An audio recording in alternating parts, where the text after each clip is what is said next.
stories about their, thank you for starting the recording. They're going to share stories about their evaluation, program evaluation experiences. So we first have on the docket, we have Eric Rieker and Melissa Rupp, and I probably said both of their names incorrectly, from Fulton County. And they're going to talk to us a little bit about, I think they're going to talk about breakfast on the farm, but they might throw some other stories in there with it. So I'm going to turn it over to them. Hey, good morning, or good afternoon, Debbie. Thanks for having us. I'm Eric Rieker. I'm the A&R educator in Fulton County. Melissa Rupp is, I don't know if I've done a tandem teaching on Zoom before. Melissa, go ahead. Like the Brady Bunch, point up in the corner, right?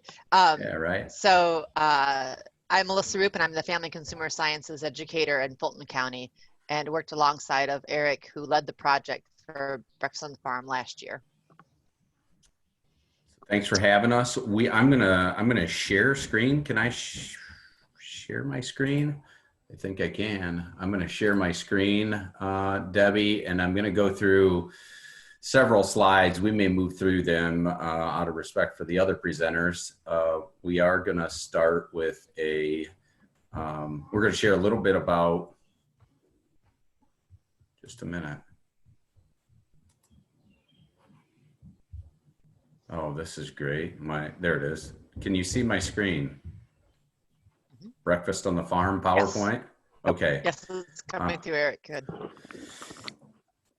I'm not sure I've done all the updates on my computer while teleworking, so I get kind of concerned. I don't know if that's happened to anyone else, but anyways, Breakfast on the Farm is a program we've done. We're kind of on schedule to do every 4 years. It's a large community event. Generally with a slant towards improving consumer confidence in modern agriculture. And so it's been a large event, a nice event. We did it in 15 and then in 19. We've had great support from learning and organizational development, helping develop the survey work. We have a video, and I may cut the video short.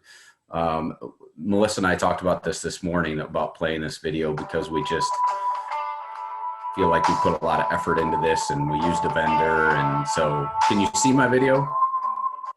Yes. Well, I hear it. You do not see the video? No. Talk about an uphill battle. 2,000 acres. There it goes. There it goes. Okay.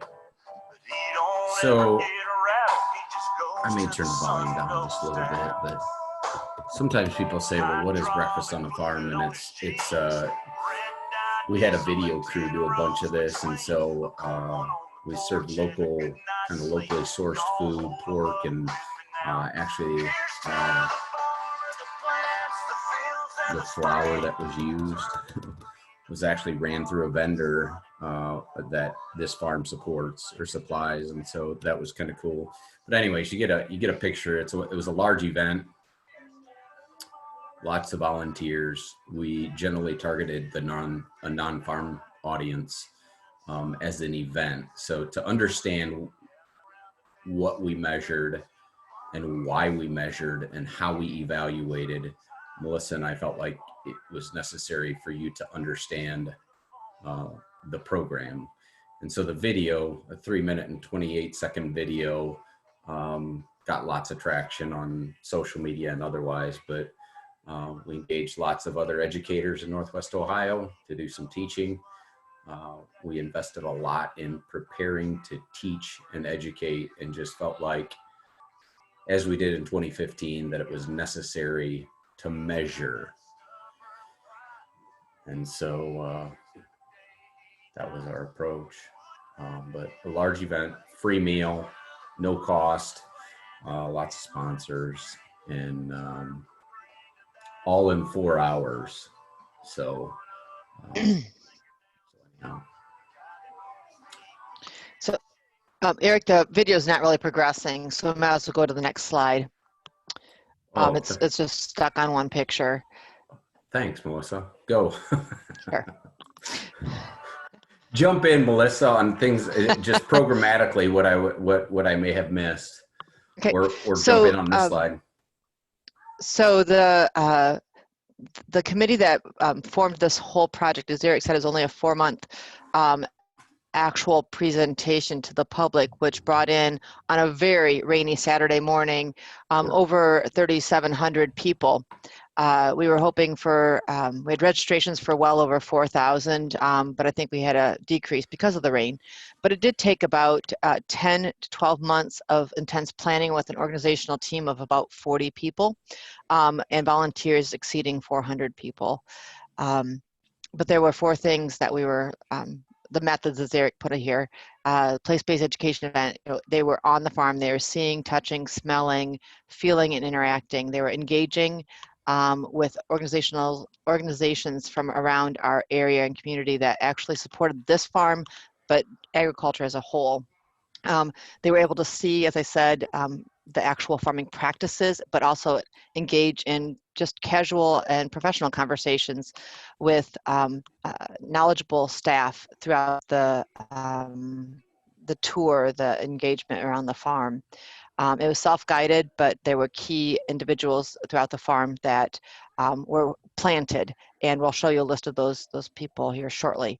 And then overall, we wanted to know what they thought, what they learned, what they gained from their experience. And so at the very last step, we included the survey. The survey was started at the very beginning, and it was, we began with the end in mind.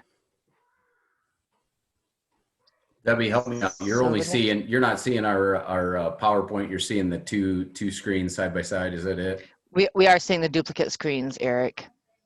Sorry about that. But it's big like I enough. said, I wouldn't worry about it too much. Yeah. Okay. You can still get the gist. Yeah.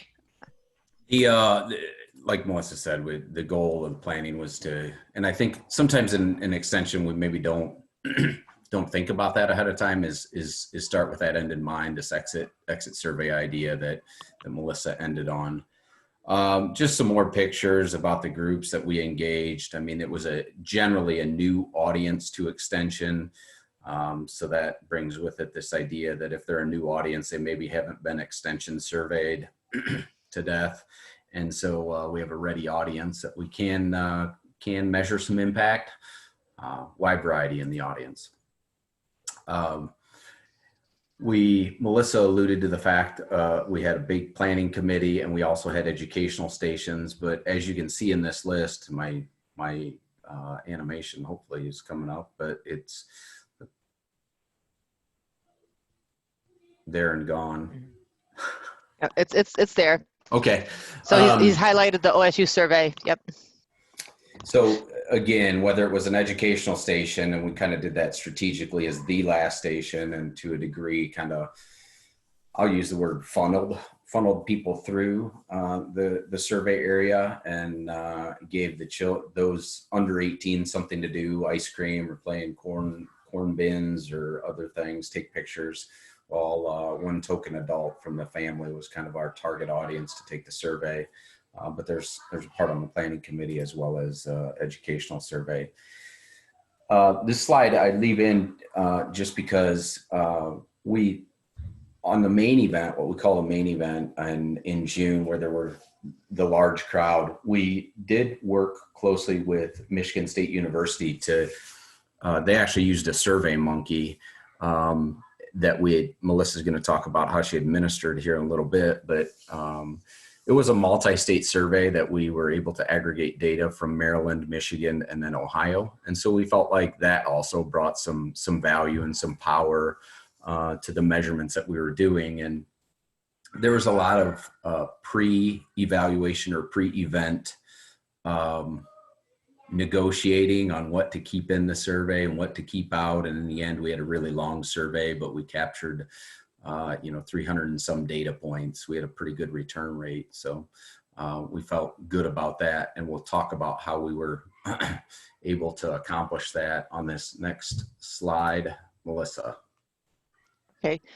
So I was in charge of the logistics of the day of collecting the data. The survey tool, as Eric mentioned, came through Ted Ferris. We made some minor adaptations so that we would have some continuity between other projects that had done similar work in Michigan and across the nation.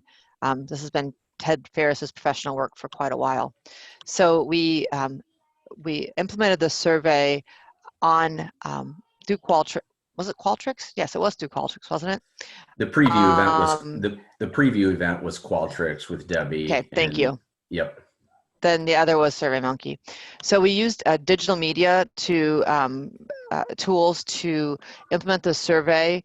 The ease of use, as you can see in this picture, the top 3 photos in this picture are our preview event, which hosted just over 100 women from non-rural communities and areas to the farm to get a close-up perspective on the farm, agriculture, the food source food system, that continuum. As you can see here, we had iPads and we had phone options. We used QR codes to have them scan and engage on the iPads as preloaded. There were connectivity issues. We were in a very rural area of our county and not a strong signal there for either the phones or the iPads, and so that was a limitation. However, because of being in each one of their hands, we collected data that night of the preview, and we had most of our data before we ever left the site. A few people asked if they could do it later. I don't know if they actually did. So once we lost them, the data was gone. So we did engage with them and had complete success with that. We had excellent support. The iPads were borrowed from area extension counties that had them available, as well as, like I said, the QR codes for phones. The day of the event, which at the bottom picture, you see the tent and the road leading right into it. We actually commandeered the road through the county sheriff's department, and we set the tent on the road. And as they came into the final stretch, they had to funnel through there. We rewarded them with ice cream and then asked them to stop and take the survey. We asked for 1 out of the family to complete the survey. Again, we had enough, did you call it bandwidth or router power to serve 40, but one box went out the day of. Couldn't have predicted that. So we had the capacity for about 20, and then we had limited usage of that. So back to the QR codes that were available that day saved us, and we did capture with a number of iPads as well. Are there any questions about how we process that? We did have a few paper surveys available, and some opted to do that. That information went back with Ted Ferris for input, so he did the legwork on that, or the finger work, I should say, on that. But most of the data was brought in through that, the devices, and was really a slick way of doing it.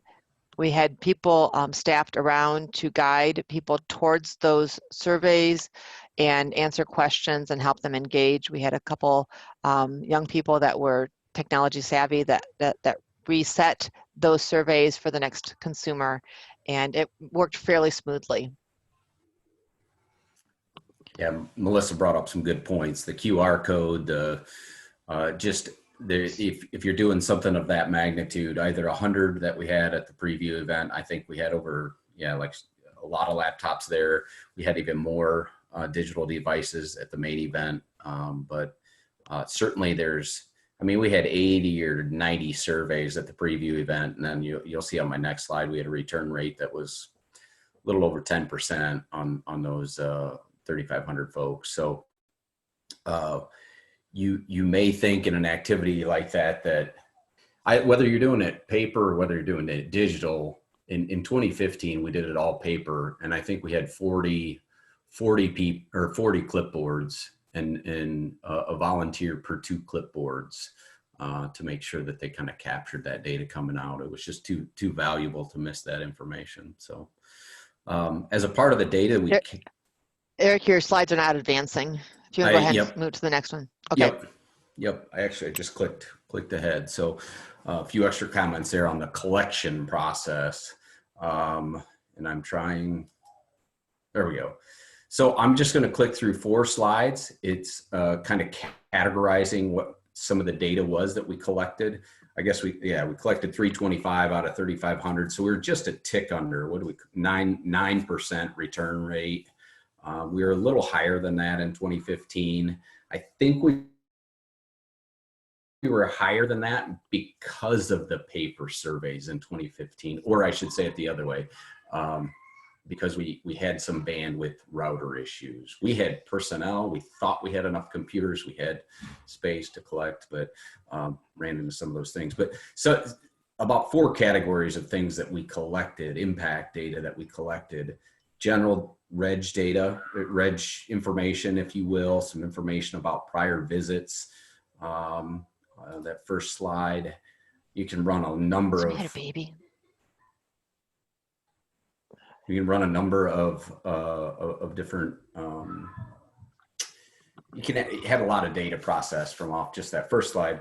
We asked some questions associated with concerns, and through using SPSS data, you can chase those subgroups. This is from an NACA presentation where I eventually chased the data on these people who had general concerns about food production methods. And those folks actually moved the bar further. We were able to measure what subgroups moved the bar further versus the entire sample size of 325. And so when you chase this 17.5 or this 16.6 data set, whether that was in the preview night or whether that was in the main event, that data is extremely powerful. We also asked level of trust related questions, pre and post. So a retrospective t-test. Debbie, you might correct me if I'm saying that right or wrong, but a retrospective pre and post test. Yes, that's correct. And I'm going to pull up 2 last slides. I had this hunch that in some, maybe in some time, I would hope to write a white paper, a journal article about this one question. I personally have this question, whether, what's the bigger driver of impact, first time visits or conversations. And so we attempted to measure that as best as we could. And we had different subsets. I think you saw this on the level of trust moved before. This slide says before and after. And I mean, when you look at all 325 responses, the change in those subsets of level of trust for farmers caring for animals versus level of trust in water quality, those are 2 push button topics in Northwest Ohio and all of agriculture, frankly. But the subsets on all, the percent move in the high and very high on a Likert scale was about 22 to 25. But when you chase the first timers, it goes up to about 34 to, 36 to 40 some percent, 42% for people who are first time on a farm. But when you go to people who had claimed, adults that have claimed that they had no prior conversation about how their food was grown prior to that day and then that event, the impact is even greater. It's into the 50%, 45 to 50% range. So I don't know, this is just really geeky data to me. And why would I bring that up in an extension professional development event? Because I use this with my clientele, with farmers. Farmers, they want to say, show me the numbers, show me the science. And I'd say in a data set of over 300 people, the bar was moved more because you were able to have an educated conversation versus just having them on your farm. The prior concern slide, I also show them that the folks who have the greatest concerns are the ones that move the bar the most. And so those are the folks that have to be invited to their farm. So I don't know, it's just geeky stuff for me. And then we're about to wrap up here, but that we can do a really deep dive in the analytics and statistics of the data that come across. But at the end of the day, to share with commissioners, our advisory committee, even our planning committee, we felt like we had to put something together that was this is a publisher document, I believe, our very immediate partners in this program with the Soil and Water District and Farm Bureau in Fulton County. And so we kind of shared this back and forth. We co-branded it, but it showed where people came from, what counties they came from, and it showed the first time visits. And I realized that this is probably pretty small, but at the end of the day, it was a paper. It was an 11 by 17 paper that we Xeroxed in color and distributed to folks. So really appreciate Debbie's help on Debbie and Learning and Organizational Development on giving us ideas on the way to ask questions, in particular with our preview event that we did 30 days ahead of the main event. They just have a really good knack for being sure, giving us confidence in the correct way to ask questions, the way to measure learning, and the way to measure impact. And so that's our success story. It's not without trials and tribulations, but very happy with the way those things went. Melissa, any other comments? That's all for me. I have to unmute first. No, I think we covered it. I echo Eric's words. This is the first time I've done this level of in-person short-term data collection, and LOD was extremely supportive. And our technical guru, Steve Lichtensteiger, was extremely helpful in the mechanical part of things as well. So the OSU support was phenomenal. Thank you. I wanted to thank both of you for coming and sharing with us. If you guys have any questions for Eric or Melissa, if you could type them into the chat window, we're going to go ahead and move on to our next presentation because we only have an hour today. So thank you again very much for sharing about breakfast on the farm. Very helpful information. I'm going to turn the mic over to Lisa at this point. And again, if you have any follow-up questions for Eric or Melissa, we will get those in the chat window and we'll follow up with them. Melissa, thank you very much. I know you got to go, but Eric, if you could stick around. All right, go ahead, Lisa. So I'm not going to share any slides, but I might pull up Qualtrics as we talk through. I'm just going to share some things about how Ohio State University Extension's Live Healthy, Live Well team uses evaluation in our work. And that's how Debbie asked me if we could share some things. So one of the first things, we have a team for Live Healthy, Live Well of over 30 people. It's a pretty large team for Extension. And one of the things that we do every year is we do a team survey just to see what projects each person's interested in. So it makes it real easy by doing that in Qualtrics to pull it into an Excel file and then share who wants to write for Facebook, who wants to do blogs, who wants to work on lesson plans with the co-chair or project leader for each of those. And so you're not passing around lists at a meeting. If a new person comes on mid-year, you can send them the survey and you can pull their data. So it just makes it easy for our group to not be looking at different places for that list. We do it all at one time in the fall, and then we've got it for planning for the calendar year. So that works really well for us.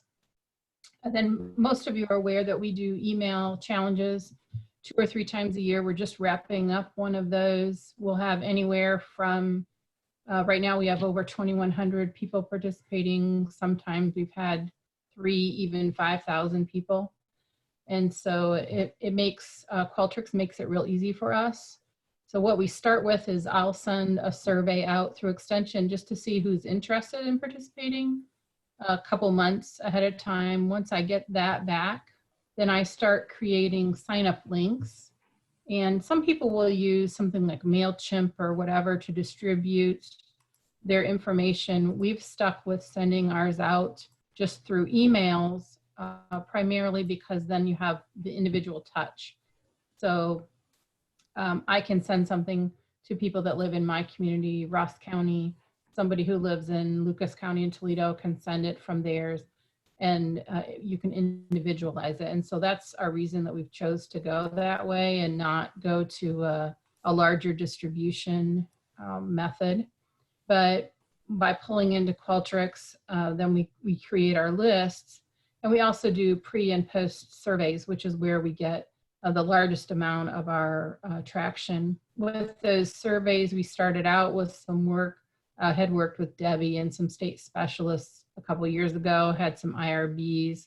We're not really doing IRBs now because we've kept the same protocol. So we haven't really changed our methods or anything in there. We've already published and presented.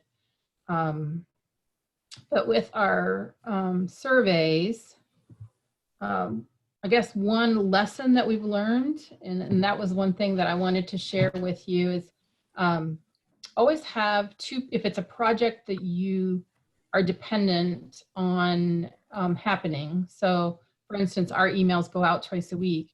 And if one time we had someone have a baby a month early, we had another time where we had a death in a family. And so the person that planned to send out the emails, of course, wasn't going to be able to.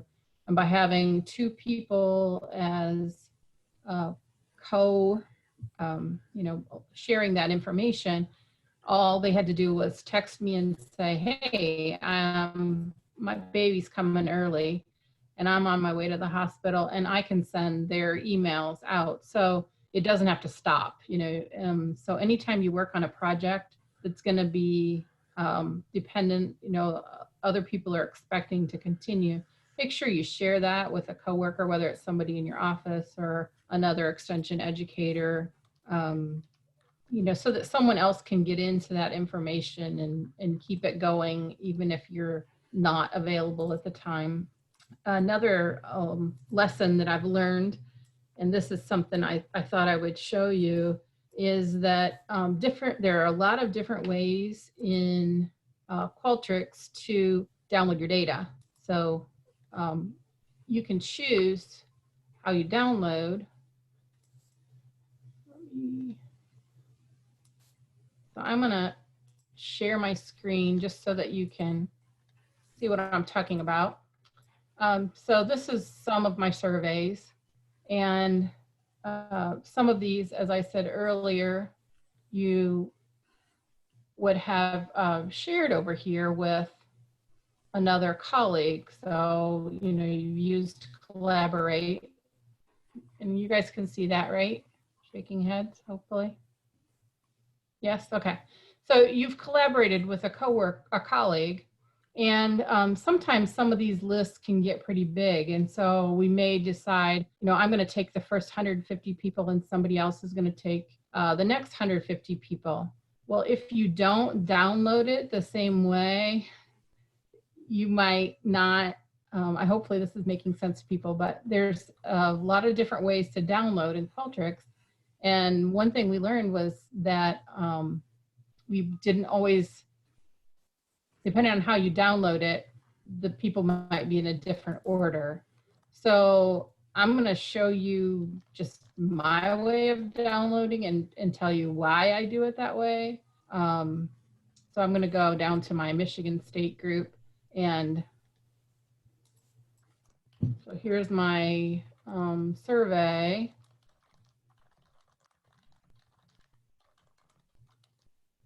And what I do for me is I go to this data and analysis section.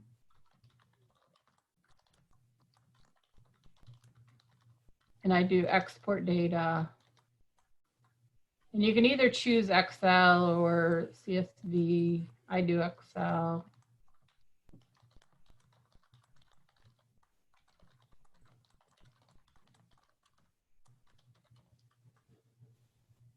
Now I got so much stuff on my screen.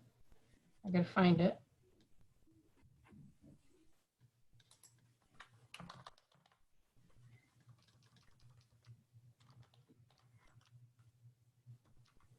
So here they are. And the reason I choose to do that one is that then I always have this date over here. Lisa, can you all see that? Yeah. Lisa, you need to do a new share. So show your Excel. Sorry. Okay. That's okay. When you start that, you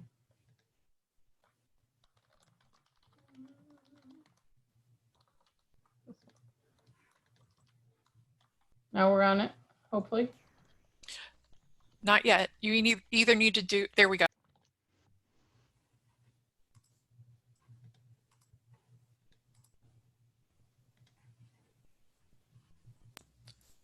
So if you want to point to I think you said something about a date column. Right. So I always do it so that I have this date column over here. And that way I know who's new. It helps. This is just my personal thing, but I know who's new. A lot of times what we're doing, we are looking at, we're sending out these emails to know who we've sent it to and who we didn't. And by using the method that I showed you, I've always got this date and say, okay, as of the 10th, I'd sent my information to these people, sure information gets sent to. So that's just kind of a lesson learned thing. At one point we were splitting a list, and if you chose a different way to download, you don't have that date first and you're not looking at who's new in the same way. So I think it was downloading them maybe in alphabetical order versus sharing it in the order that they come in. So are we back to faces? Yes, okay. So that was just a lesson learned, and I thought I would share that. We have about 6 or 8 people on our team that when I get ready to send out the pre and post surveys, I know they've mentioned this earlier in the week, but I always send it to people to review. Sometimes somebody will notice something inadvertently that you missed, and or maybe a way to make it flow better or whatever. So we always do that well ahead of the project so that we make sure that we're following. We've tried to update our demographics information to match whatever the current university protocols are. So that's one thing that we try and update pretty frequently. We always use Go links to shorten the Qualtrics links because, you know, Qualtrics sends you that big, huge link. And so we try as often as we can to create Go links that are real short. We found out that texting is available in Qualtrics, but OSU doesn't have this option currently. So hopefully a lot of us will be nagging the right people and we'll get that option available in the future. And we're talking with a couple other states that do texting as part of their extension work, Illinois, Purdue, Michigan State, about doing some joint surveys of those. And so that's something that we're excited about maybe being able to do in the future. And then our team uses just paper surveys for individual programs. So if you go to do our traditional lunch and learn kind of program or something where you're at a work site, we're still doing paper surveys for that. So just making sure that we hit people in a variety of methods to get information back. And so I don't know if anybody has any questions or anything, but end up with a lot of like 500 surveys in there because of me being the maintainer of the signups. And so try and make sure that someone else always has access to those. And if you have any questions for Lisa, you can either unmute yourself and ask, or you can type something in the chat box.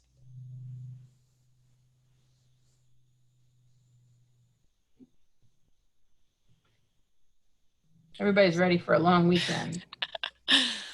So how do you use your data, Lisa? So then when we are finished, we pull our data and we try and consolidate it and run reports that we can share with either funders, to put in Vita so that we've got information to share, you know, what were the concepts that people learned the most. And then because we're doing a couple of challenges a year, that can guide us into what worked this time, what people want more of, topics they're interested in. A lot of times we ask questions about topics that they're interested in for the future. This time we added a question about other things that they're using that we have available. So that way we know what cross promotion is working or where we might need to do a little emphasis of something else. So because everybody's doing so much online this time, we really promoted other things. We promoted the YouTube videos that they're doing. We promoted David's wife Emily's Facebook for kids in the kitchen, some things like that we promoted this time that maybe we hadn't in the past. Thanks. Anybody else have questions for Lisa? We definitely have a quiet group today. All right, I'm going to go ahead and turn it over to David Marrison then. Are you ready? Yep, I'm just going to share my screen and just make sure that, as with always, you can see my full screen, right? Not my split.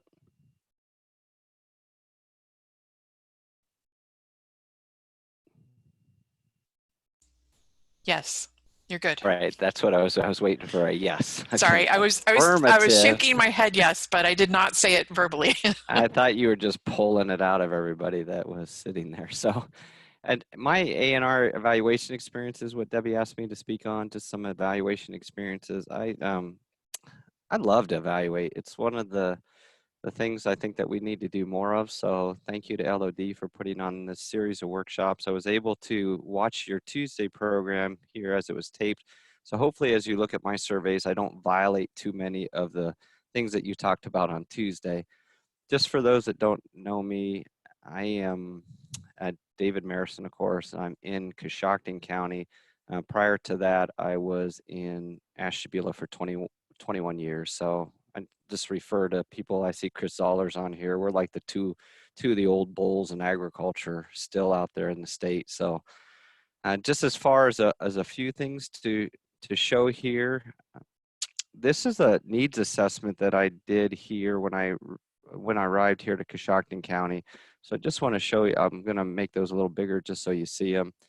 I think it's essential that you have a plan for doing evaluations, and part of my plan for evaluating the community when I first got here was to develop a needs assessment, and you can see it there. I think I gave a presentation at an annual conference on it, but if you want this copy of this, I'd be happy to share that with you, but I thought it was just more about topical things that they would be interested in learning about, the time when they would best like to attend programs and how they would like information.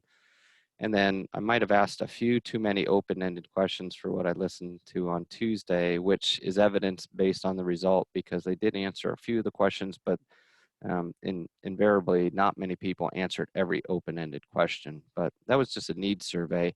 But as far as pure program evaluations, I like to use evaluations, number one, because it evaluates the educational program to see if we actually even met the teaching objectives that we had in place when we developed the program to offer to our community. And just to see how the events are going, kind of like what the two previous shares were about. We'd like to see how we did. And for me, it's about documenting impact. One of the things that I think Chris Byrne has taught us on the Ohio Ag Mentor team long time ago is there's two words to ask, and that is the so what. So what that you did a program, so what you wrote that newsletter, so what you offered this event. What does it mean not only to your community, but then how do you report that back to your stakeholders, whether that's for us, I believe it's our responsibility as employees to inform our supervisors what we're doing, not the other way around. Our supervisors should never guess what we're doing. So it's a way to document what we're doing to our supervisors as well as to our local committees. And for me, it's also about determining the future program needs. So I have two small ones. You can see them there. One was an evaluation on agronomy day, and also one on a shiitake mushroom program that we offered a couple years ago. But I'm just going to give you some examples as we roll forward here. And so you can see them. This was an agronomy school workshop that we did in Williamsfield a few years ago up in Ashtabula and Trumbull County worked together.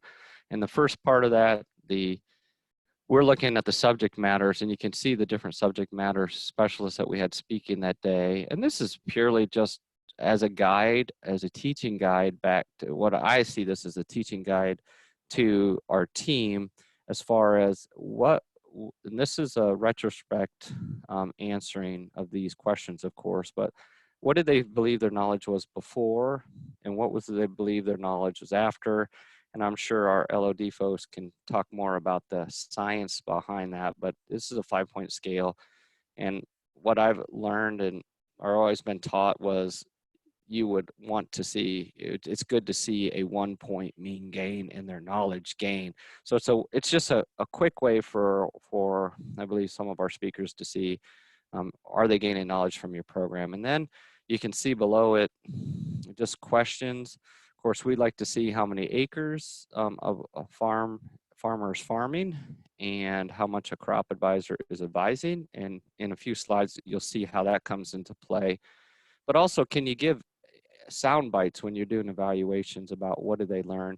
And you can see, did today's workshop provide you with ideas on how to increase profits from your corn or soybean enterprise? Yes, no, or uncertain. Same thing about how is your confidence level and your management abilities? Has it increased? Yes or no? And then do you plan to make any changes with regards to your operation? And you can see we're infamously asked about what are the cash rental rates going on as ag educators across the state. So just pulling data for us to use on the backside to help answer questions. We always try to sneak in a rental survey on the bottom of something like this. And then this was one that Chris offered one in his county, I offered one in my county. And this was a collaborative kind of thing. And then Chris and I are able to use this data later together, maybe maybe a presentation. But this was, what county do you live in? And you can see they're just simple questions, yes, no, or uncertain. And then you'll see how we turn this into some impact data. And specifically, we were seeing how Dr. Ted Wiseman did as far as our objectives, keenly identified ahead of time. We wanted the folks that came to the workshops to know about how to take a forage sample. We wanted to see, did you take a forage sample last year? And then do you plan to do that in 2020? Again, we're looking for a change in behavior. So we can pull out that data, kind of like Eric was talking about, where you can pull out the data where those who said, no, I didn't test my hay in 2019, but what is their course of action going to be for 2020? And then of course, we're asking them about their confidence abilities. And then for us, as for me, especially in being in a new county, based on the needs assessment, one of those suggestions that has come forward was that we need to start a county or a regional cattlemen's association. So kind of ground truthing some of the things that showed up in the needs assessment. So that was that, and you can see when we went to evaluate this, I usually pull the data right into a spreadsheet, and that way we can have the standard deviation and other things attached to that. But you can see then, when we report this back to our constituents and our advisories committee, I can say the attendees at the hay quality workshop, 100% of them said that the workshop increased their knowledge about how to take a forage sample. That was #1 on our teaching objectives for the program. So did we accomplish our goal of increasing the knowledge on how to take a forage sample? Well, based on this data, I can turn to Dr. Ted Wiseman and say, yes, Ted, you did do that. And thank you, because that's exactly was one of the things that we wanted our producers to increase their abilities to be on. So then, of course, that's kind of data we can pull out into reports. But then I'm also always mining for information on, #1, what was the most important thing you learned, but what topics would you like to see in the future? I think those are not only important to me, but then important to Ted as he's doing the program for future, especially for this program. I think 2 days later, he traveled back up to Tuscarawas County to give this workshop again. So if there was any glaring things that he needed to fix before in his teaching before the next time, he could do that. And then this is a statewide effort. We teach farm succession workshops around the state. And this is and I'm going to mention in my comments, one of the things that I think is that if we're doing these, kind of like what Lisa was talking as teams, we should set an evaluation that everybody uses across the state. Then we're able to pull that data, and then when we're asked at a state level, we can show state impact. Now, I'm sure that maybe T, you might say that this might be a little, the knowledge before and after that. I think you could get fatigued just answering all those questions. So as we redesign this for the future, that of course will be shortened because there's just a lot of fatigue there. And then we are asking questions to see what are they doing when it comes to their succession and estate planning. What will they do in the upcoming year? And then I believe on Tuesday's workshop, it was suggested that you would slide in your demographic information at the end of the survey. You don't ask that up front, you start the conversation. So I believe even on this survey in the future, what we would do is pull the questions that you see on the right-hand side of the screen and maybe ask some of those first to start that conversation on the evaluation, followed by what did you gain before and after, your knowledge gained before and after, and then slide into the demographics at the end. But that was getting our magic sheet of all the different demographics there, but we were looking so I can tease out for a journal article or two, just kind of like Eric mentioned, are there differences when we pull all the data from across the state with those that may be the first generation in the farm versus those that may be the third or fourth generation, and just seeing about their viewpoints. So that's for future data mining. And you can see there's just an example of when it's all said and done, we're able to send this back to the host that has hosted the estate planning workshop, and then they have some ideas. And I think there's the third sheet, and that's probably some of the data that they can use for the future. And I think the most important thing about what we do with evaluations, it helps shows impact. So again, I talked about weekly reports. I know some of our educators are for the first time in their career have to do weekly reports, but it's something that I've done for 23 years to do a weekly report for my supervisor. And you can see there's a snippet out of, I believe it was from this January. And you can see just how I'm pulling the evaluation data off on that weekly report. 31 farmers attended the school, and just kind of give a report who taught there.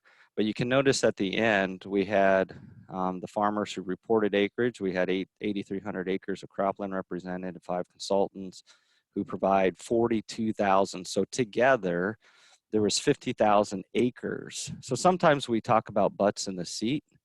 Well, for us, it's about, are you getting, when you're talking about management for crops, how many acres is that management knowledge that they gain? How is that going to be helped? And in our region, 50,000 acres and for us is an incredible amount of acres to be covered. And then you can see 85.7% reported they learned something new. And then 89.5% reported they would share something that they learned with another farmer. We like to hear positive things that farmers share from farmer to farmer. So the fact that was 89%, that's a good thing for us. And then our county office, we send out to stakeholders. This includes our legislators. This includes the county commissioners, even though we're levy funded. This includes Extension Advisory Committee. We send at the end of every month a monthly update on activities of our office. And you can see this, the 4-H, the ag section, the family consumer science area. And then we also feature one program, or a feature, what we would be called a featured program for that month. And you can see if I pull up the ag and natural resource section, again, you can see how I'm pulling the data off of those evaluations. So it's not only about who showed up, but how did they learn? And I see Danae's on the workshop, and you can see in the second paragraph, we had Danae teach a wonderful macro photography in the outdoors workshop a year ago, and we had 18 residents, but we can say 100% of the attendees increased their knowledge of macro photography. And then you go down into our pesticide there, 100%. You can see a weed demonstration that Chris Zoller was leading there. 100% of the attendees reported they're better informed about how to apply pesticides. And then they reported they're better able to control pest diseases and weeds more effectively. So those are just short snippets. It gives sound bites. So nothing's better when a county commissioner or supporter can say, do you know the impact that's having from some of these workshops? You can't cite those impacts if you don't ask them for their impact. So just as my thoughts on evaluation, I think we should, as we plan our curriculum, we should be thinking about the end in the mind, the two words, so what? And that is, we develop the evaluation as you develop the agenda. So what do you want your students to learn? What do you want them to accomplish it? And then use your evaluation as the tool to see if you actually did that. And for me, if sometimes we are very lazy when it comes to evaluation. So for me, I want to have the evaluation. So if I teach for someone else and if they don't have an evaluation, well, I'm not going to cry about it. I'm going to develop my own and bring it, or send it to them and have them use it for me for being the teacher. And on statewide initiatives or programs that are being held in multiple locations, it makes sense that we grab one evaluation, we use the same evaluation for all the spots, and then that makes it easier to report state impact, but it also, like what Eric mentioned about then being able to translate that into a presentation or poster for some of our national meetings. And then I already mentioned about what do you desire your learners to learn, and that's what should be measured on your evaluation. And I think one of the biggest things we do in Extension is we run right up to the last second before the end of the program and say, okay, could you fill out the evaluation on your way out? We need to leave more time at the end of the program so that participants are not rushed when they complete the evaluation. So build that into your teaching time, just as you would build in bathroom breaks and other breaks. And for group activities, are you building in time to complete evaluations at the end? And my thought is if you evaluate every time and you start that and it's just a matter of habit, the things that you do, your clientele will get used to completing them. They won't think twice about it. You just give them the evaluation at every program, and it doesn't have to, it could be a half sheet of paper that you use for evaluation, but are you getting some data back to answer that question in my mind that says, what is the so what? So there you go, Debbie. That's what I got. I think I stayed right at my 15 minutes exactly. You all did great job. It's like doing a sprint. Yeah, it's a quick presentation. Does anybody have any specific questions for David?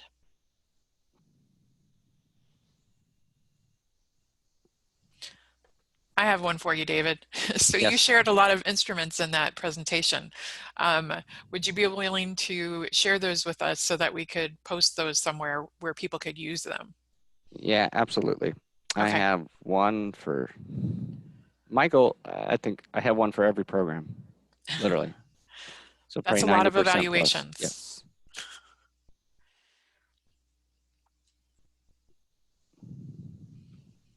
Anybody else have questions? Very impressive evaluation work. And Eric, I worked a little bit on the breakfast evaluation in Maryland with Chris Anderson, Bob Peters. I was on a couple calls with Bob Peters in, Yep. in the early writing of the 2019 iteration. So, yeah. Just a little plug for tomorrow's session. We're going to have Brian Raisin on talking about storytelling and sharing impact of your evaluations and programs.